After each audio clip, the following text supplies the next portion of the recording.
and welcome back to Bunter's Yard. So today we are working on this Jenny Kirk Accurascale MDV mineral wagon, and this has come from Wardle Road, who wanted me to weather this up. They sent me a few images to give me some ideas, but it's just a nice wagon. Lots of detail underneath. Unfortunately, you don't get to see much of that, but yeah, all nice, and lots of fine little bits to break off if you're not careful. There is a bit loose, which I shall repair in a bit. I didn't break it, honestly, Ollie. It wasn't me. It was already like that when I got it. It's a bit plain inside, which is a bit of a disappointment. But we're not going to have a load in this, so I'll try something different. Now, this is iron winging this, I have to admit, but just going to put a bit of texture in the bottom. Because some of the mineral wagons I've seen before, you get a bit of sort of cruddy and crusty at the bottom, where bits of whatever the load has sort of remained and sort of caked up a bit. So this is just to add some texture in. Ignore the colour, but you don't need to use this. You can avoid this completely if you don't like the idea, or maybe just even sand with PVA, or a bit of an old load with PVA would do just the same, I guess. But we're going to paint over this in a little bit. It looks a bit weird, and at this stage I'm possibly a little bit nervous, but anyway, because it's not as if I can replace the wagon. I don't think there's many of these around, but anyway, it'll be fine, I'm sure. I have full confidence in myself. Anyway, moving swiftly on. What's next? So we're going to wait for this to dry. This dries in a couple of hours. Actually, I'm going to leave it overnight before I do anything on top of that. Now, on the pictures I've had supplied, where these data panels are, these markings, they are kind of like the original red oxide type of colour. Now, I'm not sure if they've been painted on after the wagons sort of got old and crusty, and so they're looking bright, but I can't do it that way, so we'll have to do it this way around. So we're just going to mask them off, and we'll try and blend it in a bit later on. So where all the data and the wagon markings are, we'll cover them with this masking tape. Now, I'm not particularly worried about it being letting sort of the paint get in around the edges. I don't want it to be a very precise finish, so I'm actually going to tear some of the corners back, just make it a little bit more sort of random and yeah, not so precise as it is with a straight cut on the masking tape. So just going to push it back out of the way there. We'll play with it a bit later on anyway. We'll do more. So this is the bit that's broken off. It's not actually damaged. It's just not been probably glued in especially well. So I've just super glued it back in to place, and hopefully I'll be mindful and not break it off again. So let's deal with that inside. It's a bit it looks a bit shocking, to be honest. So we're going to use this this first color is red leather, which is pretty much the same color as the red oxide that they used on the wagon. So it's not going to make a lot of difference, but it just gives us just sort of gets rid of that glaringly obvious interior that we've given it. And then we'll do the outside as well, and it's just a slightly darker shade, so it's going to make a little bit of a difference. And we'll just sort of start the process with this color. So we'll give this a nice liberal coat on that side. We'll do one side at a time, and I'm just going to dab it off. We just want the paint to collect sort of around in the where the structural, the reinforced parts are, those ribs. We're just going to do that on all sides, one bit at a time, so it doesn't dry. And dabbing it will just give it a bit of a mottled appearance. There's different ways of doing that, but this will be what we'll do on this one. Then back inside, we've just mixed a little bit of black into our red oxide or red leather paint, and it just gives us the darkest colour. We'll not do the whole of the interior in that, but we'll kind of ferret it around the edge to make it look a bit darker. there's lots of other bits going to go on inside anyway, so don't judge me just yet. Then back on the outside. Now we're using quite low pressure, probably not low enough to be fair, but the airbrush should be down to sort of, you know, 5 psi or so, but it's a little bit higher than that I think on this one. But I'd already started to commit myself, so but anyway, we're just going to go around the around those outlines, around the edges, and again we'll just dab it back with the brush, with the blue paper, and if there's any sort of heavy bits on there we can always use a brush, and this just gives us like a little streaking effect. The idea of these stages is just to build up sort of the crust and the you know, all the dirt in the crevices.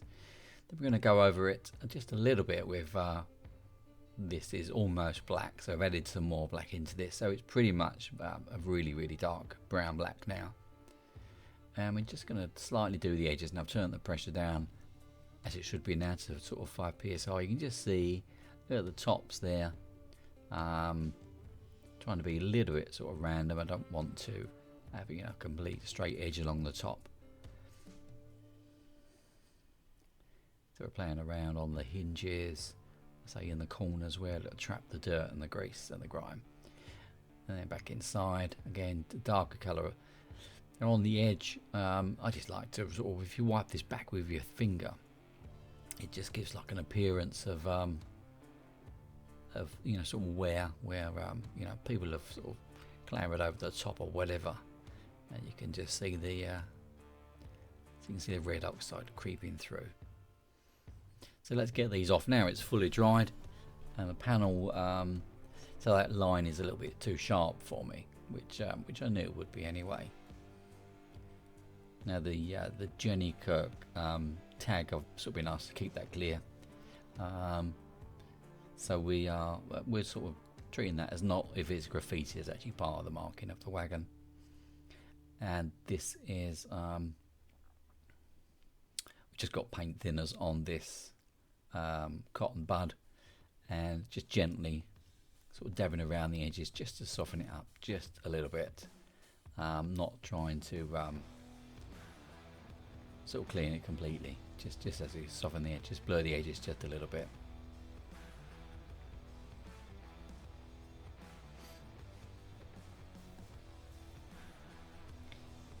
And then we'll do the same on this side.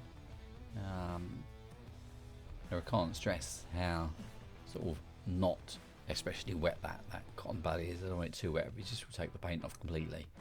And that one there, we're just acting as if you know, it was never masked over, and we're just cleaning back the grime and the weathering to give it a clear, so we can read it clearly. So something I like to do on a few wagons you've seen before is a bit of dry brushing, which just brings up the edges. Now there's lots and lots of detail on this Accurascale in particular, which, you know, if it's unpainted or if it's weathered too heavily, you're not going to see. So I tend to use silver, but that kind of sometimes is a little bit bright, so I've gone for this orangey rust colour, which I think is called orange brown, I think it's called actually, but it's a rust shade. And we're just going to brush it very lightly across with the dry brush. It's difficult to see on that one, we'll do a close-up in a sec. But yeah, make sure your brush is especially dry. This brush is only ever used for dry brushing, and it's completely knackered, but that's all I ever use it for. So if you just watch on the edges as we go over here, just picks the edges out ever so slightly. Doesn't make it too obvious hopefully, but from a distance it will just make those lines pop a little bit, and we can sort of see the detail a bit clearer.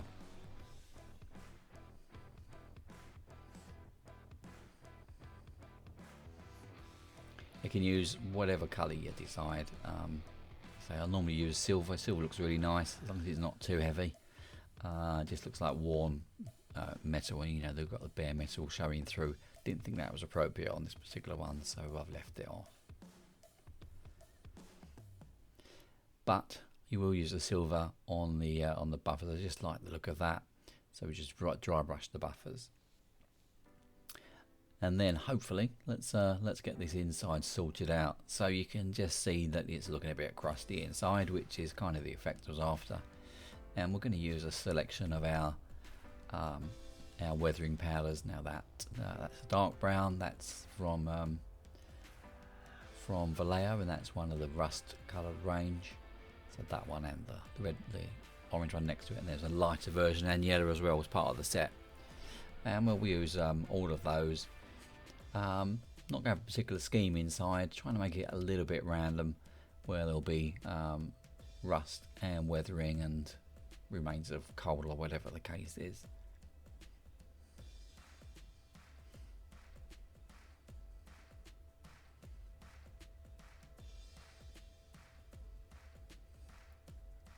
So maybe in the corner you'd get water would build up and you'd get more rust in the corners and around the edges and where the joins are. The yellow is quite a useful colour. It looks quite nice actually, just as an accent. We don't want too much of that, but when we lacquer this a bit later on, a lot of that will sort of blend in and it won't be quite as obvious as it might look now.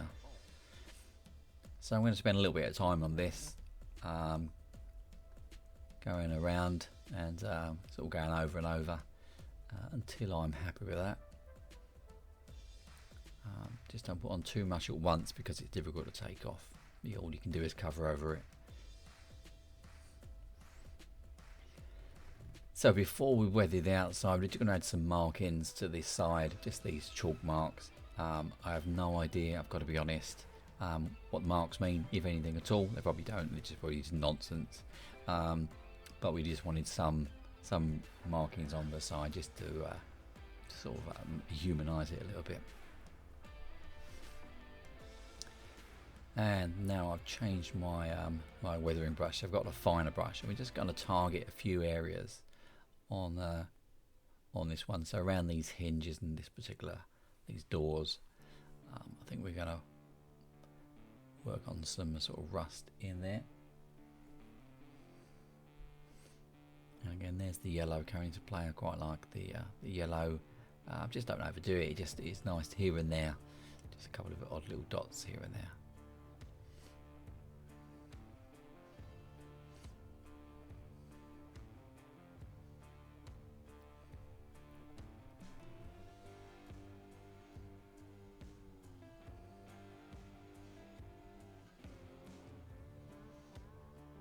So using a mixture of all the 4 rust colours, and we've also got black as well, which is the Humbrol black, which is a really nice sort of coverage. It adheres to the painted surfaces really well.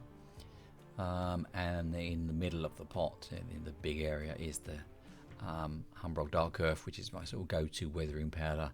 And you can see other bits of colours are mixed in there. There's rust and yellows and all sorts of odd things. Just makes it a bit more random.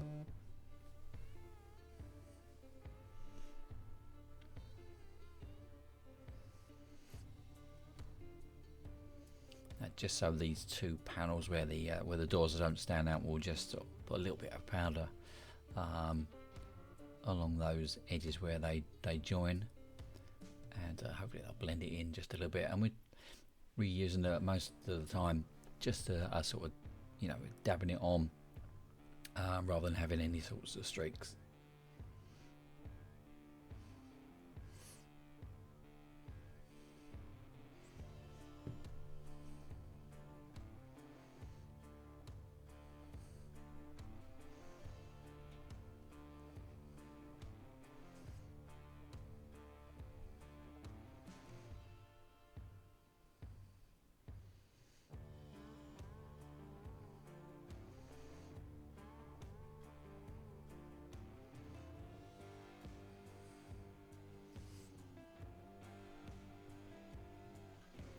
So just build up just a little bit at a time, and like I said, don't use too much at once, because these powders, these particular ones, once they're on, they're on. They're difficult to get off. You have to wash the whole thing off, which is not ideal.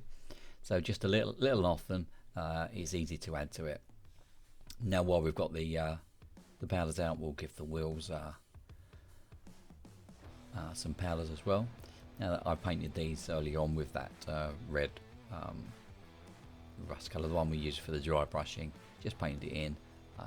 It's different on all sides, but it just gives the weathering powder something to grab onto, and then we're going to lacquer over these in a little bit anyway.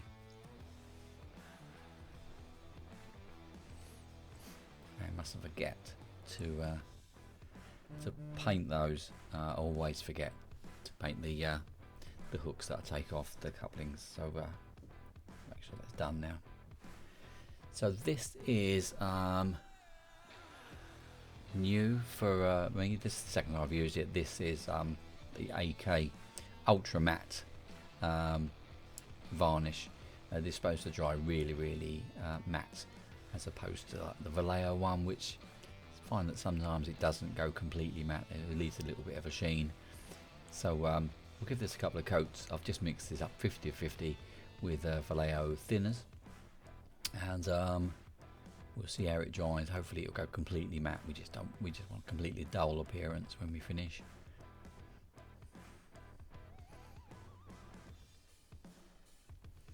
And not forgetting to do the wheels as well.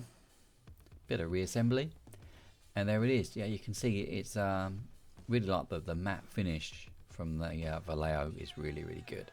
So that's it from us, Bunty's Yard. We'll speak to you very soon. Thanks for joining us once again.